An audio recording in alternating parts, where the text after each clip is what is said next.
नमस्कार दोस्तों, quality of India के इस प्रोग्राम में मैं आर्यन विश्वकर्मा आप लोगों का बहुत बहुत स्वागत करता हूं। दोस्तों, इस प्रोग्राम में हम 5S को एक्सप्लोर करेंगे।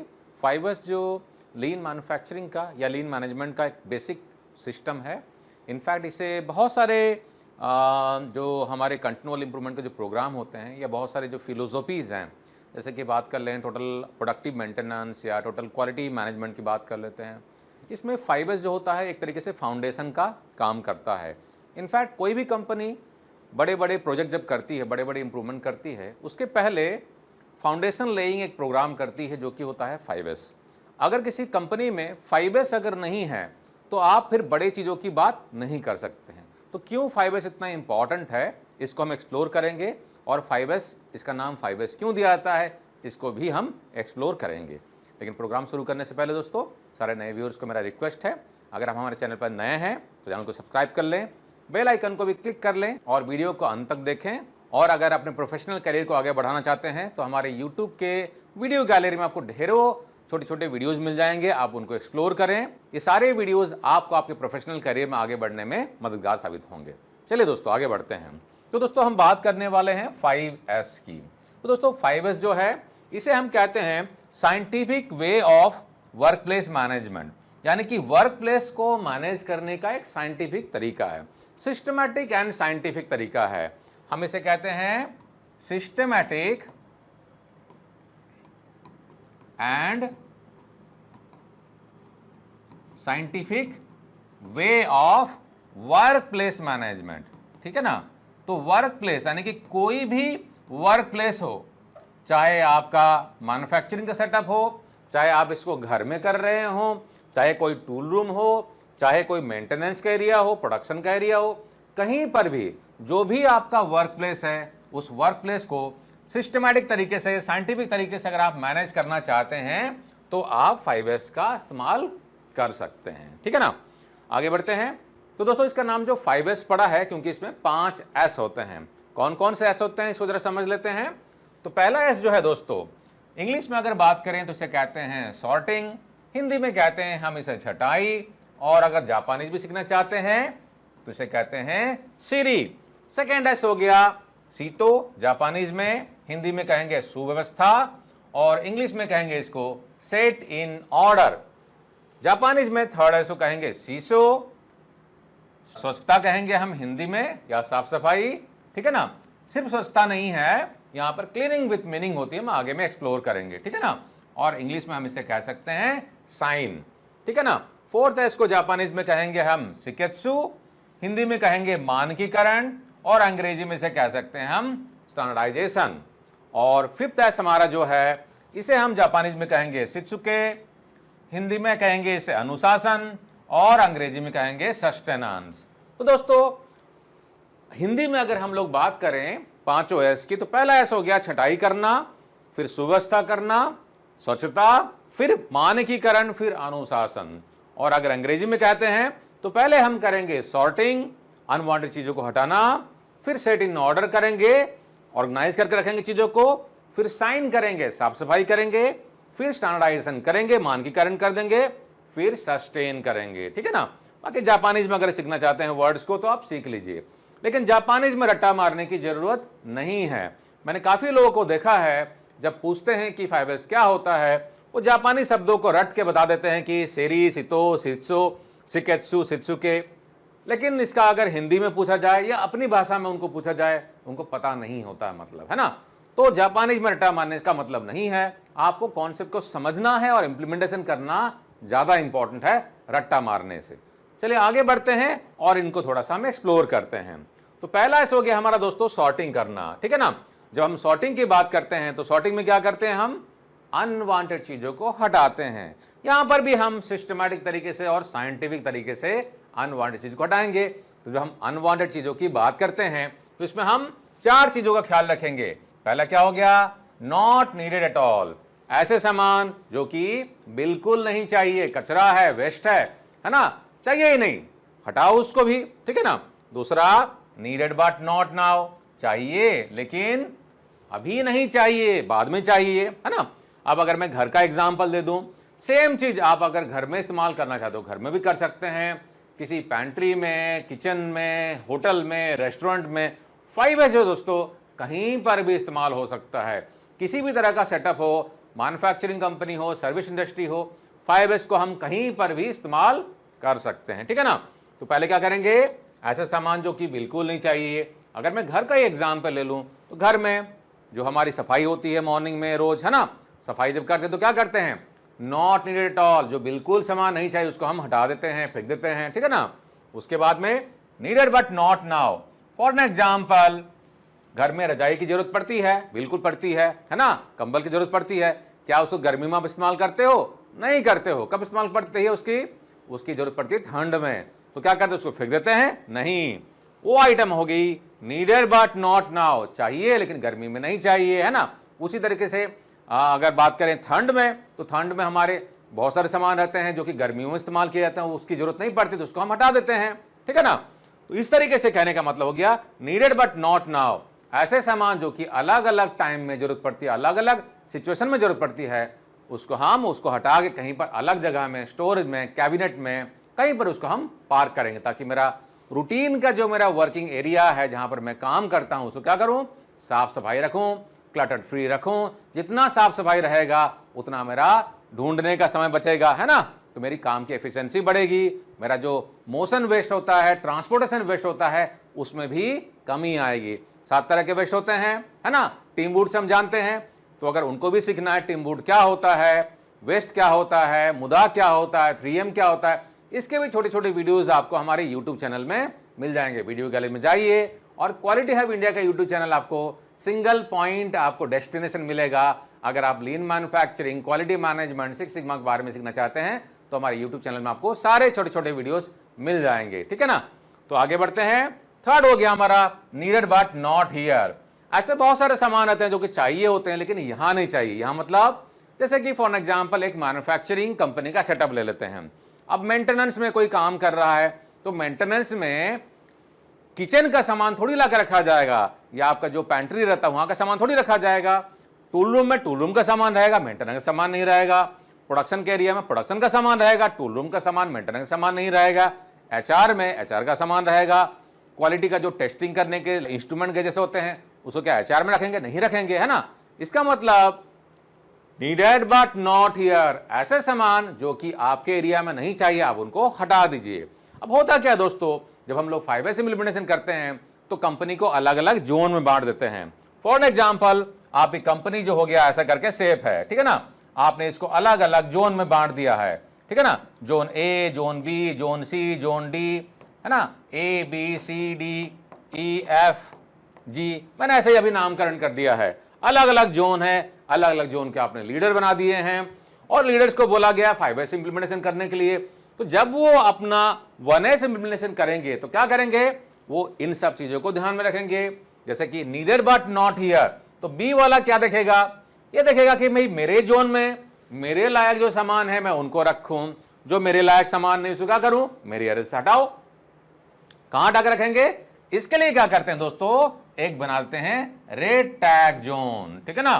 तो रेड टैग जोन जो होता है, यहां पर जो भी नीडेड बट नॉट हियर, जिनको जिनको लगता है कि ये सामान मेरे एरिया में नहीं चाहिए, उनको वो सामान हटा के रेड टैग जोन में रख देंगे और उसमें टैग लगा देंगे। और वहां पर क्या होगा, कोई सीनियर बंदा आएगा, सुपरवाइजर आएगा, लाइन इंचार्ज आएगा, HODs आएंगे और वो उन टैग को देख के उसका डिसीजन देंगे कि क्या करना है। लेकिन यहां के जो जोनल लीडर है वो अपने एरिया को साफ करें, ठीक है ना। तो needed but not here, needed but not so much quantity. अब ऐसे बहुत सारी चीजें रहती हैं जो कि अननेसेसरी के बहुत सारे क्वांटिटी में, बहुत सारे वॉल्यूम में पड़े रहते हैं, वो भी अननेसेसरी का क्या हो रहा है, इन्वेंट्री ब्लॉक हो रहा है। तो जो हम टीम वुड की बात करते हैं 7 वेस्ट की, उसमें से एक वेस्ट होता है इन्वेंट्री, बहुत बड़ा वेस्ट होता है। Your money is blocked, company का पैसा फंस जाता है, ठीक है ना। तो ऐसे सामान जो कि बहुत ज्यादा क्वांटिटी में पड़े रहते हैं उनको भी हटाना है। फॉर एग्जाम्पल ये आपका एक मोल्डिंग का एरिया है, तो मोल्डिंग का एरिया C जो है, यहां पर मोल्डिंग के लिए मटेरियल पड़ा हुआ है, मिक्सिंग करके पड़ा हुआ है, अननेसेसरी का ज्यादा मटेरियल पड़ा हुआ है। तो इनको प्रोडक्शन करने के लिए जो डेली का सामान चाहिए उतना ही वो ला के रखें, एक्स्ट्रा ला के क्यों गोदाम करना है, एरिया क्यों क्लटर्ड वाला रहेगा, है ना, क्लटर्ड फ्री रहना चाहिए। तो ये क्या करेगा बंदा, C का जो जोनल इंचार्ज रहेगा वो क्या बोलेगा, मुझे इतना सामान रोज नहीं चाहिए, मुझे डेली का डेली जो सामान चाहिए उतना ही मैं मंगाऊंगा ताकि मेरा एरिया साफ सुथरा रहे। ठीक है ना। घर का भी अगर एग्जाम्पल ले लूं, जैसे कि नीडेड बट नॉट हियर, चाहिए लेकिन यहां नहीं चाहिए। फॉर एग्जाम्पल, बेडरूम में क्या आप चावल दाल मसाले रखोगे? नहीं। तो बेडरूम में अगर साफ सफाई करेंगे तो वहां पर कोई चावल दाल मसाले अखबार वगैरह रख दिया है तो उसको उठा के हम उसके जगह में रखेंगे, तो क्या हो जाएगा, नीडेड, सामान चाहिए लेकिन बेडरूम में नहीं चाहिए। किचन के सामान किचन में चाहिए, किचन में रख दीजिए, है ना। और अगर अखबार रखा हुआ तो बैठक में चाहिए, उसको वहां पर रख देंगे। ठीक है ना। Needed but not so much quantity. घर पर किसी ने अगर चीनी बहुत ले आया है, एक बोरा चीनी, 50 लीटर दूध, क्या रोज जरूरत पड़ती है? नहीं। तो हम दूध क्या करते हैं, जितनी जरूरत पड़ती है रोज, for example 1 litre 2 litre 3 litre, जितनी हमारी जरूरत पड़ती है दूध हम उतना ही मंगाते हैं, है ना। तो इतने क्वांटिटी में क्यों मंगाना है? सब्जी क्या हम महीने भर का मंगाते हैं? नहीं मंगाते हैं, है ना। थोड़े थोड़े क्वांटिटी में मंगाते हैं। तो जितना क्वांटिटी में चाहिए उतना क्वांटिटी मंगाएंगे। ज्यादा मंगाएंगे तो क्या होगा, ज्यादा इन्वेंट्री होगा। ज्यादा इन्वेंट्री का मतलब अगेन मनी इज ब्लॉक, एक हमारा टीम वुड का एक वेस्ट हो जाएगा। ठीक है ना। तो इस तरीके से हम सॉर्टिंग करते हैं। ठीक है ना। तो 1S क्लियर हो गया। आगे बढ़ते हैं। नेक्स्ट हमारा होता है दोस्तों, ये होता है set in order. Set in order का मतलब सिस्टमैटिक अरेंजमेंट। अब सिस्टमैटिक अरेंजमेंट या जैसे कि जापानी में हम कहते हैं सीतो, ठीक है ना, इसमें एक इंपॉर्टेंट पंच लाइन इस्तेमाल होता है। इसे कहते हैं हम place for everything and everything in its place. बहुत इंपॉर्टेंट है। और इसको हम तोड़ कर अगर देखेंगे तो इसमें 2 पार्ट आता है। पहला पार्ट आता है हमारा प्लेस फॉर एवरीथिंग, यानी कि हर एक चीजों की जगह बनाओ। पहले तो जगह निर्धारित करो और उसके बाद में बोलता है, दूसरा पार्ट क्या बोलता है, एवरीथिंग इन इट्स प्लेस। फिर उसके बाद में उन चीजों को जो जगह निर्धारित की है उन जगहों पर रखना शुरू करो और कंटेन करो, सस्टेन करो, मेंटेन करो। ठीक है ना। यानी कि पहले तो हम क्या करेंगे, हर एक चीजों को रखने के लिए जगह में निर्धारित कर देंगे कि इसको यहां रखेंगे, इसको यहां रखेंगे, इसको यहां रखेंगे। तो जगह निर्धारित कर दी और उसके बाद में उसको वहां पर रखना शुरू करेंगे। ठीक है ना। कुछ एग्जाम्पल से समझते हैं। ठीक है ना। अब यहां पर देखिए एक एग्जाम्पल है, ये शैडो बोर्ड कहते हैं, इसे हम इंडस्ट्री में काफी इस्तेमाल करते हैं। शैडो बोर्ड में क्या होता है, जो जो टूल्स इसमें लगाए गए हैं उनके जगह निर्धारित किए गए हैं। जैसे कि यहां पर एक हथौड़ा है तो इसकी जगह है, ठीक है ना। यहां पर एक टूल है, यहां पर रखा हुआ इसकी जगह है, यहां पर स्पैनर है इसकी जगह है, और यहां पर उसका शेप बनाया हुआ है, वहां पर उसका नंबर भी लिखा हुआ है। ठीक है ना। इस तरह से क्या होता है, अगर किसी ने यहां से हथौड़ा को ले लिया तो पता चल जाएगा कि किसने लिया हुआ है। इसमें एक और सिस्टम कर सकते हैं, जिसने हथौड़ा लिया है उसके नाम का टोकन बोर्ड में से टोकन लग जाएगा।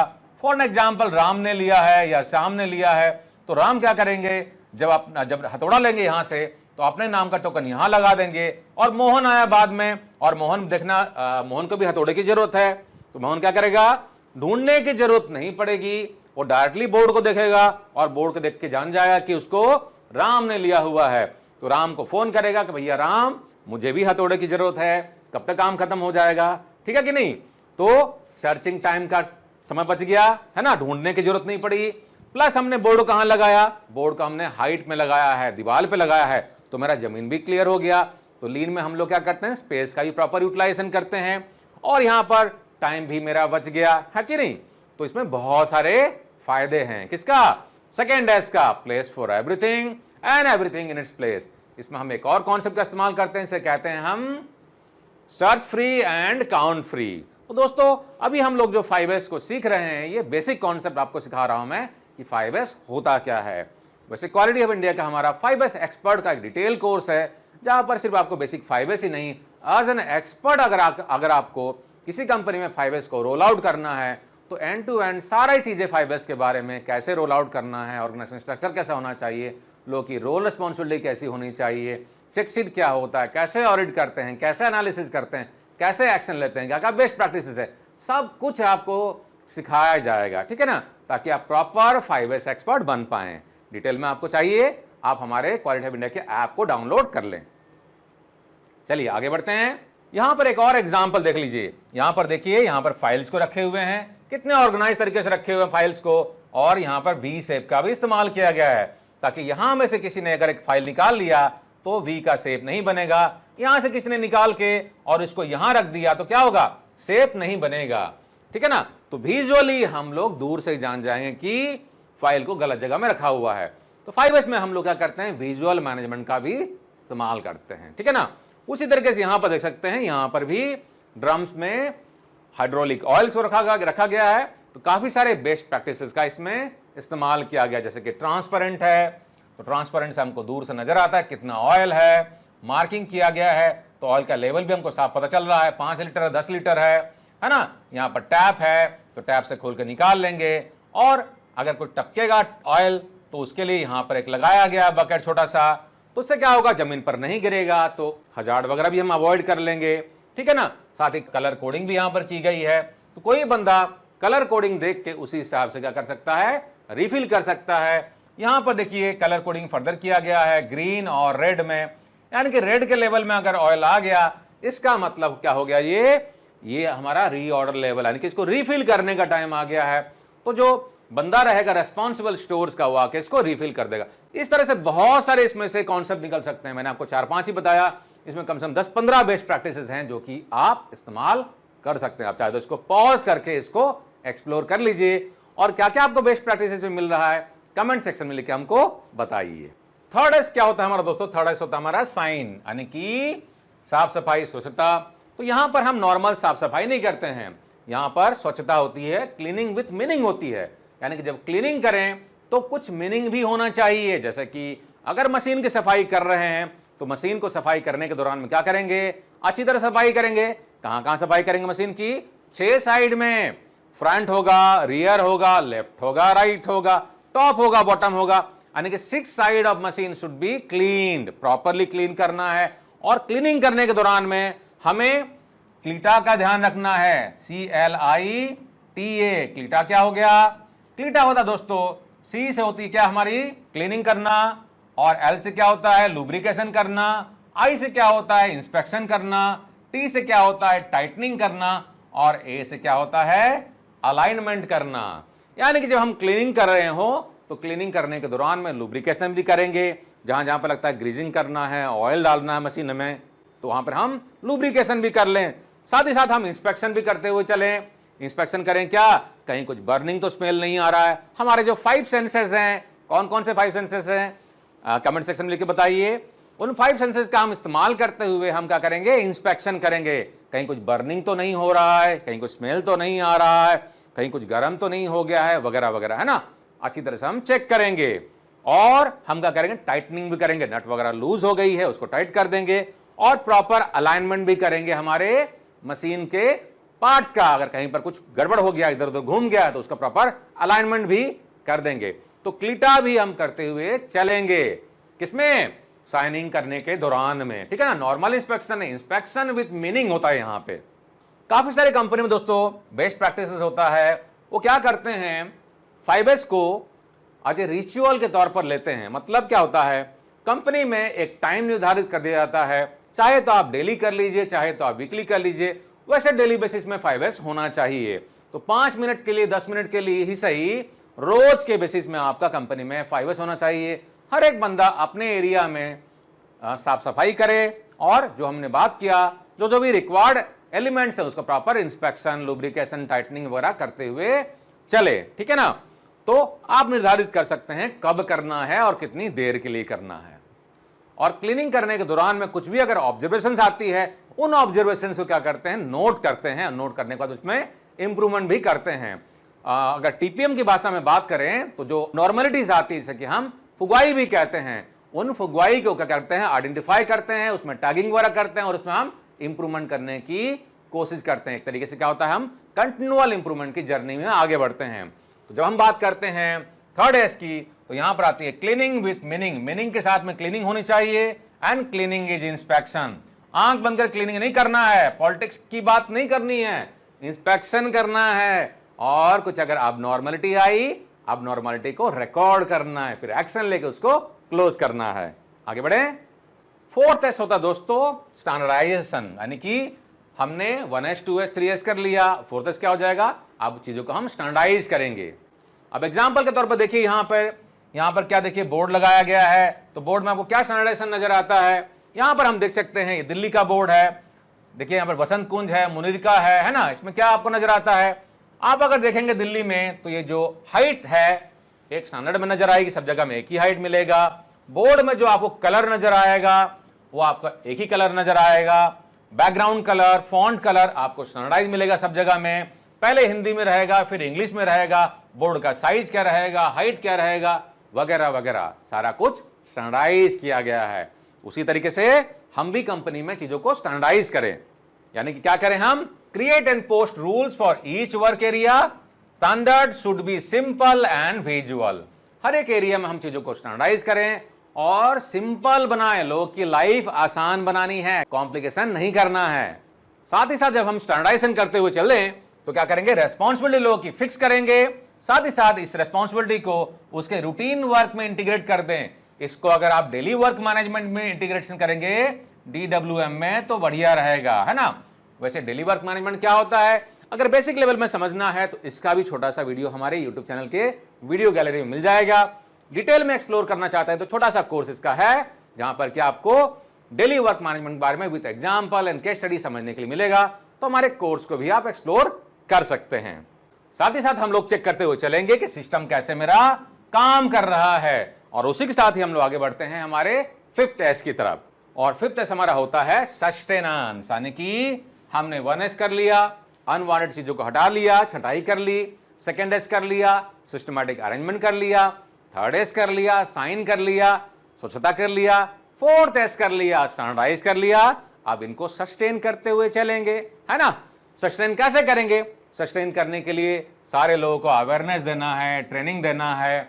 ऑडिटिंग करने के लिए चेकशीट बनाएंगे, कंपनी को अलग अलग जोन में डिवाइड करेंगे, जोनल लीडर बनाएंगे और चेकशीट के हिसाब से उनका ऑडिट करेंगे। ऑडिट करने के बाद में अपॉर्चुनिटी फॉर इंप्रूवमेंट्स को आइडेंटिफाई करेंगे, एक्शन लेंगे और इंप्रूवमेंट लेंगे, और ये चलता रहेगा लगातार। साथ ही साथ रिवार्ड रिकॉग्निशन भी करेंगे ताकि लोगों का मोटिवेशन बढ़े, है ना।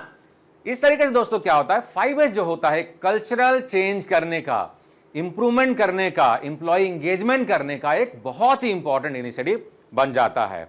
और नॉर्मली कंपनियों में क्या होता है, कोई बड़ा इंप्रूवमेंट करने से पहले, फॉर एग्जांपल अगर आप 6 सिग्मा करना चाहते हैं, है ना। अब क्वालिटी ऑफ इंडिया 6 सिग्मा के लिए काफी एक प्रतिष्ठित कंपनी है और एक रेप्यूटेड कंपनी आती है जहां तक 6 सिग्मा की बात करते हैं। लेकिन हम भी कंपनियों को कहते हैं कि 6 सिग्मा तो कर लीजिएगा, लेकिन पहले बेसिक फाउंडेशन तो क्रिएट कर लीजिए। अगर आप 5S ही नहीं करते हैं, इंप्लॉय एंगेजमेंट का प्रोग्राम आपके यहां पर बेसिक लेवल का नहीं चलता है, तब 6 सिग्मा आपका सस्टेन नहीं करेगा। बेसिक सिस्टम तो पहले हो, बेसिक क्वालिटी मैनेजमेंट सिस्टम हो, बेसिक आपका 5S हो, बेसिक लेवल का काइजन कर रहे हो आप, है ना। ये सब पहले कर लीजिए, फिर 6 सिग्मा में जाइए, तब आपका मजा आएगा, क्योंकि वो चीजें सस्टेन करेगी। कुछ और टिप्स दे दूं आपको सस्टेनेंस करने के लिए। डेली मॉनिटरिंग कीजिए कि जो भी आपने एक्शन प्लान बनाया हुआ सही तरीके से चल रहा है कि नहीं चल रहा है। Improving ownership by allocating areas, company को अलग अलग जोन में डिवाइड कर दीजिए, ABCD जोनल लीडर बना दीजिए। इससे क्या होगा, लोगों की अकाउंटेबिलिटी बढ़ेगी, है ना, कि आप इस एरिया के लिए रिस्पॉन्सिबल हैं। ऑडिट करने के बाद में देखिए वहां पर क्या स्कोर आ रहा है, उनको टारगेट दे दीजिए। एक दूसरे से बेस्ट प्रैक्टिसेस को शेयर करने का कंपटीशन बनवाइए, उससे क्या होगा, लर्निंग भी बनता है लोगों का, ठीक है ना। रेड टैग का कैंपेन चलाइए, जो भी अनवांटेड चीजें हैं लोग हटाएं, उसको रेड टैग जोन में डालें, उसको बाद में फिर टॉप मैनेजमेंट या जो भी जोनल इंचार्ज रहेगा सीनियर लेवल का, वो क्या करेगा, उसका एक्शन लेगा रिव्यू करने के बाद में, ठीक है ना।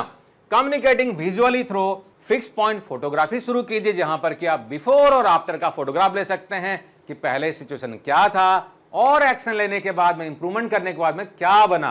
तो बिफोर और आफ्टर का इंप्रूवमेंट का फोटोग्राफ भी जगह जगह पर डिस्प्ले करवाइए, उससे भी लोग में अवेयरनेस बढ़ती है। और इसको कम्युनिकेशन करवाइए सबके साथ में।